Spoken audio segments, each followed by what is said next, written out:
Okey, Assalamualaikum dan selamat pagi semua. Okey, sebelum ni kita dah go through untuk dua subtopik kita untuk after sales service. Iaitu yang pertama berkenaan perkhidmatan selepas jualan. Kemudian baru-baru ni untuk subtopik yang kedua kita dah go through untuk berhubung dengan pelanggan. Okey, so untuk hari ni kita punya subtopik baru, subtopik ketiga untuk after sales service iaitu evaluate after sales activity performance. Iaitu menilai aktiviti prestasi selepas jualan. Okay, jom kita go through tengok untuk evaluate after sales service activity performance.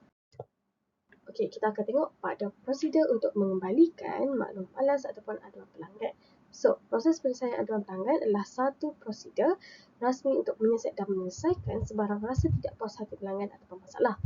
Tujuan kita buat ataupun tujuan adanya terjadinya prosedur ni adalah untuk memulihkan rasa tidak puas hati pelanggan. So, tujuan menyeluruh proses tersebut adalah untuk kita pulihkan rasa ketidakpuasan hati para pelanggan.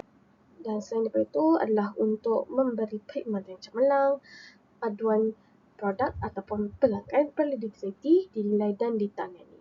So, masa sebelum ni kita tengok macam mana kita nak tahu ataupun kita nak kendalikan. Okay, ini kita nak fokus pada macam mana untuk kita mengembalikan maklum balas ataupun aduan pelanggan. Macam mana kita nak counter balik benda tu. So, macam mana kita nak come out with the solution. Okey, kita teruskan seterusnya dengan klasifikasi maklum balas aduan ataupun pelanggan. Klasifikasi ataupun pengelasan jenis-jenis je. So, yang A kita ada untuk kategori aduan. Yang pertama kita ada kes mudah. Okey, kalau macam kes mudah ni, dia adalah aduan di peringkat unit ataupun di bahagian few bahagian ataupun di agensi sahaja. Bahagian ataupun jabatan lah. Okey, untuk kes mudah ni biasanya dia memerlukan tindakan segera. Maksudnya kita boleh kata on the spot jugalah, kita boleh selesaikan ataupun kita boleh kendalikan. So tu tadi untuk kategori aduan yang pertama iaitu kes mudah lah. Okay, kita tengok pula pada kategori yang kedua iaitu sederhana. Kategori aduan sederhana. Kalau kategori aduan sederhana pula, dia penyelesaian aduan memerlukan pelibatan lebih dari satu unit, bahagian ataupun agensi. Okay, macam kes mudah tadi, dia hanyalah aduan di peringkat maybe di unit tertentu ataupun di bahagian tertentu ataupun di peringkat agensi sahaja. Tapi kalau untuk sederhana, dia memerlukan pelibatan lebih dari satu unit. Maksudnya sebab tu dia jadi sederhana. So, dia memerlukan siasatan lanjut juga. Dia bukan yang kita boleh terus on the spot untuk kita buat tindakan pembetulan ataupun tindakan segera. Tapi kita perlukan untuk buat siasatan lanjut. Okay, kategori yang ketiga ialah kompleks. Okay, kompleks pula adalah aduan yang melibatkan peruntukan kewangan, pengurusan tanah atau sebagainya. Okay, kalau untuk kompleks ni, bila kita dengar kompleks ni pun dia macam complication, gabungan ataupun campuran. So, kompleks ni maksudnya dia adalah yang lebih besar. Macam tadi kita tengok untuk kes mudah dengan sederhana. Okay, kompleks ni pun dia memerlukan siasatan yang lanjut. Diperlukan untuk melakukan siasatan untuk kita tahu lebih more further. Okay, ulasan dan penjelasan lanjut oleh agensi terlibat perlu bagi tindakan penyampaian sepatutnya. Okey, tadi kita dah tengok untuk klasifikasi aduan pelanggan. Kita ada kes mudah, sederhana dan juga kompleks. Okey, sekarang kita tengok pula pada aduan pelanggan. Okey, aduan pelanggan. Customer complaint. Customer complaint. Okey, aduan ni biasanya diterima daripada pelanggan secara sama ada bertulis, lisan ataupun secara teknologi maklumat dan komunikasi. Okey, aduan pelanggan. Okay, kalau dari segi ataupun dalam bentuk bertulisnya, selalunya kita tengok inilah dalam borang aduan ataupun surat khabar. Kadang-kadang borang aduan tu yang senang didapati. Kadang-kadang yang kita cakap macam before ni, kita tengok macam dekat peti aduan yang dia dah attach sekali macam borang dan juga pen untuk para pelanggan untuk menuliskan ataupun memberikan aduan. Dalam surat khabar, kalau dalam surat pun ada, dalam akhbar pun ada. Okey, tadi tu untuk bertulis lah. So, kalau aduan diterima selain daripada tulis, kita ada lisan. Ini biasalah urusan bersemuka. Ataupun komunikasi dua hala secara berdepan, face to face. Okey, kalau dari segi teknologi maklumat pula, teknologi maklumat dan komunikasi seperti perkhidmatan dalam talian, which is online, email ataupun laman web atau portal. Kemudian kita ada telefon, fax, talian khas ataupun hotline. Okey, Selain itu kita ada sistem pesanan ringkas SMS dan juga kios. Okay. Kalau teknologi maklumat dan komunikasi, perkhidmatan talian tu macam biasalah online, tak kisahlah dekat mana-mana platform pun dia boleh jadi menyeluruh perkhidmatan dalam talian. Kalau daripada email laman web portal pun kadang-kadang ada few syarikat atau agensi dia dah attach, sudah mudahkan untuk pelanggan ikutlah kesesuaian para pelanggan dia nak buat aduan tu melalui platform apa ataupun secara kaedah apa. Mungkin bagi dia email tu mudah, ataupun ada yang jenis pelanggan tu dia merasakan telefon, fax, talian khas ataupun hotline ni lagi mudah sebab dia pun boleh terus berurusan secara direct, boleh terus dapat jawapan bila menelefon. Tapi ada few tu maybe dia memerlukan penulisan, so dia memilih untuk membuat aduan melalui email ataupun laman web ataupun portal. Kemudian kita ada juga sistem pesanan ringkas ni lebih kurang macam kita typing lah, kita menulis, kita berkarang untuk membuat aduan tersebut.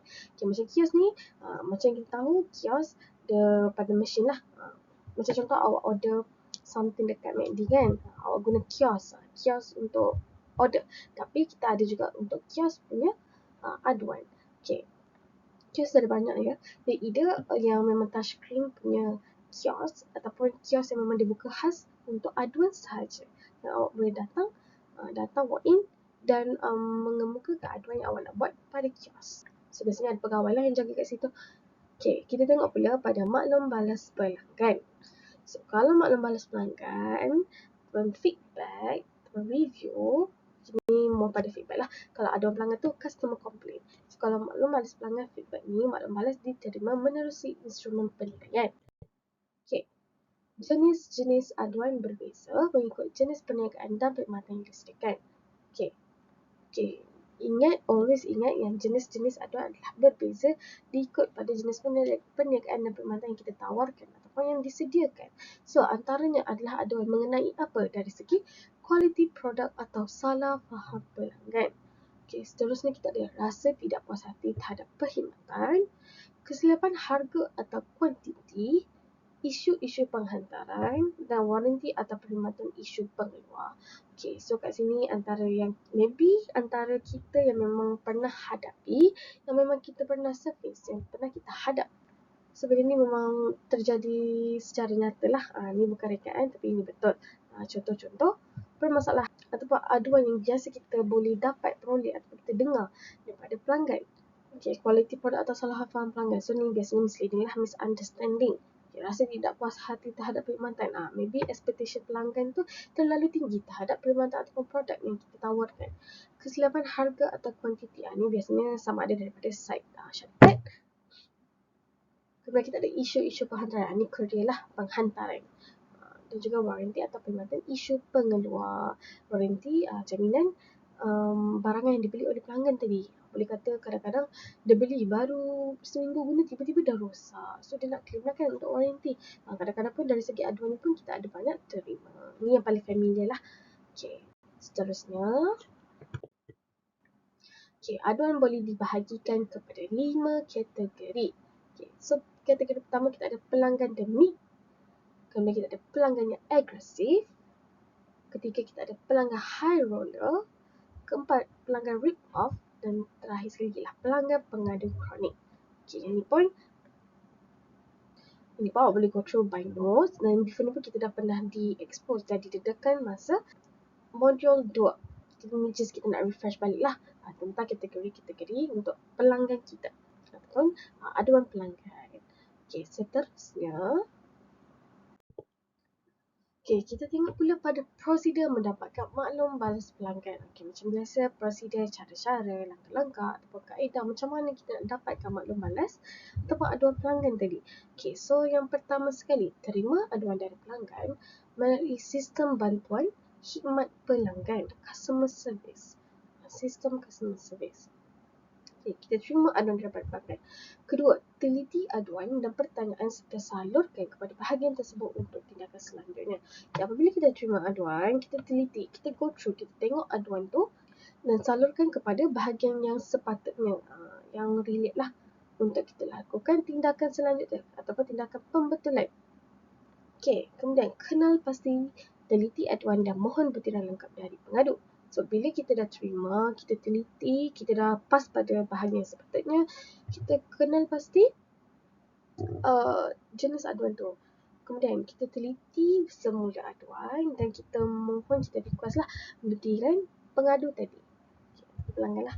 Keempat, setelah lengkap, mohon maklum balas dari bahagian atau pegawai yang berkenaan untuk tindakan selanjutnya, sama ada melalui email ataupun surat. Okay, prosedur kelima, rekod dan beri maklum balas terhadap aduan atau pertanyaan. Okay, keenam, kita dah anggap aduan itu selesai. Dan akhir sekali ialah sediakan laporan dan cadangan penambahbaikan. Okay, so jelaslah untuk prosedur macam mana kita dapatkan maklum balas atau aduan pelanggan. Okay, kita terima melalui sistem, kita dah teliti dan kita pas pada bahagian yang sepatutnya. Kita kenal pasti dan dapatkan maklumat pengadu. Kemudian bila dah lengkap, kita mohon feedback daripada pegawai ataupun bahagian yang berkait tadi tu untuk tindakan selanjutnya. Sama ada dia nak selesaikan melalui email ataupun surat menyurat. Kemudian bila dah lengkap, kita dah mohon feedback, kita rekod dan beri maklum balas terhadap aduan atau pertanyaan. Okay. Kemudian kita anggap aduan dah selesai lah. Dan bila aduan dah selesai, kita kena sediakan laporan dan cadangan penambahbaikan untuk permasalahan yang berlaku. Okay, seterusnya, kita tengok pula pada dua kaedah yang paling biasa kita gunakan untuk kita kumpul maklum balas daripada pelanggan. So, pertama sekali kita ada kite comment. Kemudian dua, soal selidik. Okey, macam sebelum ni awak semua pun dah pernah di-expose. Memang awak dah pernah buatlah untuk borang soal selidik, betul tak? So, untuk kaedah ni antara yang paling bias yang memang selalu digunakan untuk kita kumpul feedback daripada pelanggan. So, soal selidik ni paling famous lah. Okay, kemudian kita ada juga kite comment. Okay, seterusnya, kita tengok pula pada perkara asas, basic skills yang perlu dilakukan untuk kita selesaikan aduan. Perkara asas perlu dilakukan untuk menyelesaikan aduan. Macam mana pula tu? So, perkara asas apa yang awak boleh titik beratkan, apa yang awak boleh ambil tahu, apa yang awak boleh aplikasikan. Yang pertama sekali, mengucapkan terima kasih kepada pelanggan. Okay. Kedua, mengatakan mengapa anda menghargai maklum balas pelanggan. Okay. Ketiga, meminta maaf sebaik sahaja mengetahui masalah.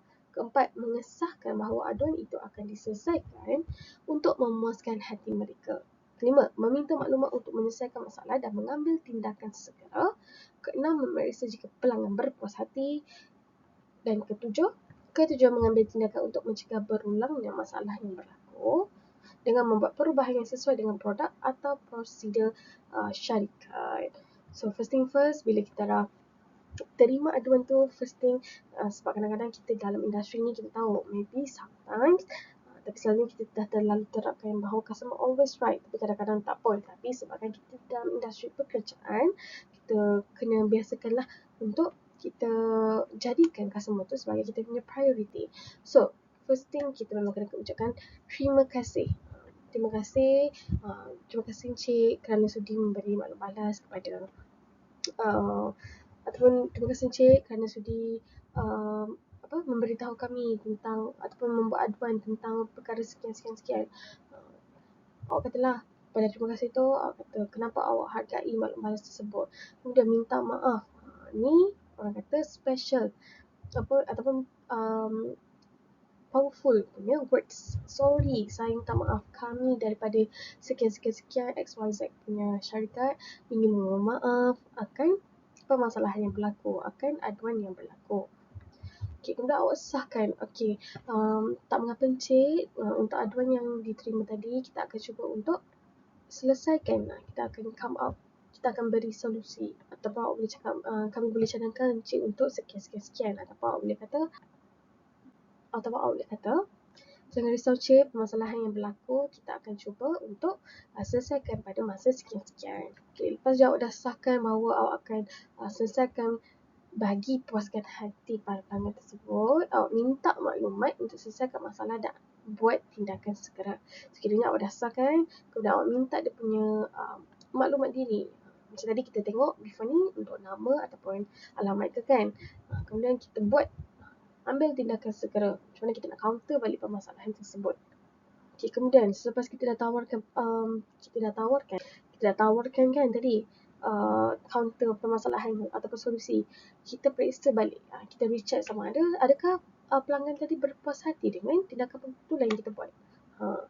Lepas kita recheck, kita ambil tindakan untuk cegah berulangnya masalah yang sama. So, daripada prevent benda ni jadi in future, awak dah boleh expect lah. Awak dah boleh expect, maksudnya, okay, sebelum terjadi perkara tersebut, awak dah boleh expect, okay, jangan buat yang perkara yang sebelum ni awak dah pernah buat. Jangan ulangi perkara yang sebelum ni syarikat awak pernah buat. So, awak dah tahu solusinya sebab melalui aduan yang diberitahu oleh salah seorang pelanggan tadi. So, awak dah tahu dah counter. So, untuk prevent ataupun mencegah berulangnya masalah yang sama, awak pun membuat perubahan yang sesuai berdasarkan produk ataupun proses prosedur syarikat. Okay. So, jelaslah untuk perkara asas yang perlu awak lakukan. Perlu dilakukan untuk selesaikan aduan. Okay. Seterusnya, tindakan yang perlu diambil untuk menghapuskan punca aduan. Tadi mengambil. Ni pula kita tengok pada menghapuskan punca aduan. So, pertama sekali, mengenal pasti punca masalah perkhidmatan dan atur langkah-langkah penyelesaian segera sebelum ia menjadi lebih serius. Okay. Kedua, mengambil tindakan segera apabila berlakunya kelewatan atau kegagalan dalam menyampaikan perkhidmatan. Ketiga, menjelaskan kepada pelanggan jika sesuatu perkhidmatan tidak memenuhi standard kualiti yang dijanjikan. So, macam biasa, kita kena kenal pasti apa-apa saja berdasarkan aduan ke, kan? Kita kena kenal pasti punca pokok pangkal tu masalah. Punca masalah terjadinya benda tersebut.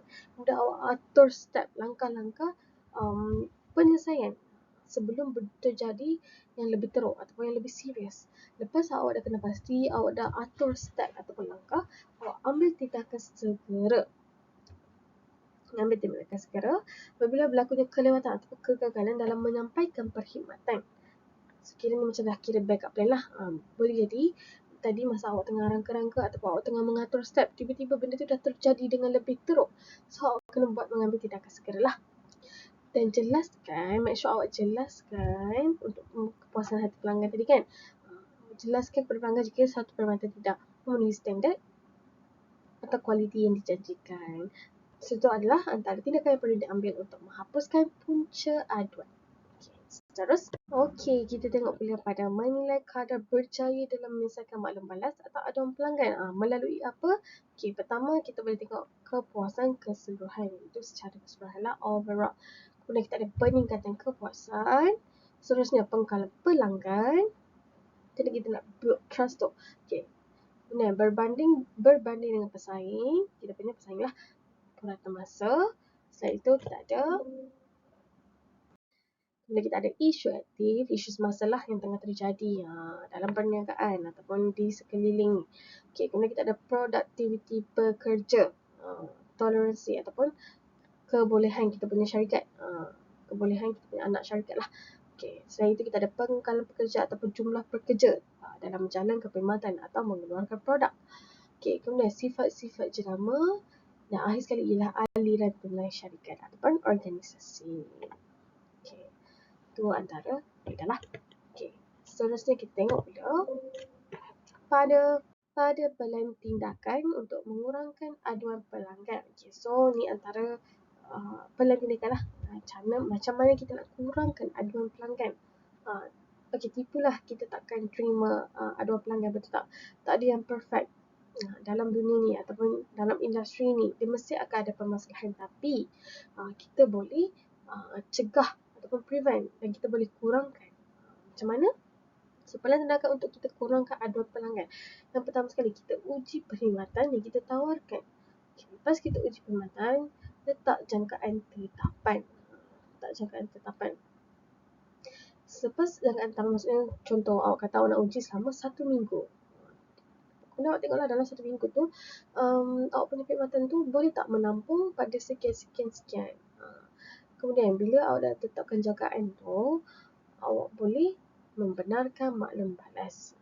Daripada siapa? Daripada kita punya pelanggan. Dan akhir sekali ialah tindakan apabila mendapat aduan. Maksudnya kita laksanakan tindakan once kita dapat aduan, sekiranya kita dapat permasalahan. So, itu adalah untuk pelan tindakan bagi mengurangkan aduan pelanggan.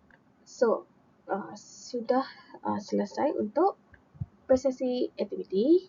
Nilai prosesi aktiviti selepas jualan. Itu untuk kita punya subtopik ketiga lah bagi after sales service. Okay, so kita pun dah sampai ke penghujung slide. So harapnya untuk info hari ni awak dapat fahami dan terapkanlah untuk poin-poin penting yang kita baru kongsikan tadi.